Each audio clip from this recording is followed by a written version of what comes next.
এদেশের মানুষ জামায়াত ইসলামীকে কখনোই ক্ষমতায় আনবে না বলে মন্তব্য করেন এলজিআরটি মন্ত্রী মির্জা ফখরুল ইসলাম আলমগীর। ঠাকুরগাঁওয়ের শিবগঞ্জে পরিত্যক্ত বিমানবন্দর চত্বরে আয়োজিত এক গণসংবর্ধনা অনুষ্ঠানে তিনি এসব কথা বলেন।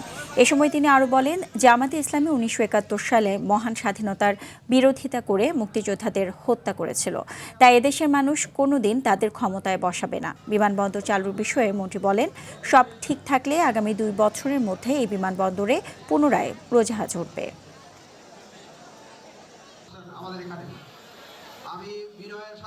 এই দেশের মানুষ জামাতকে ক্ষমতায় আনবে না, খুব পরিষ্কার কথা। কেন?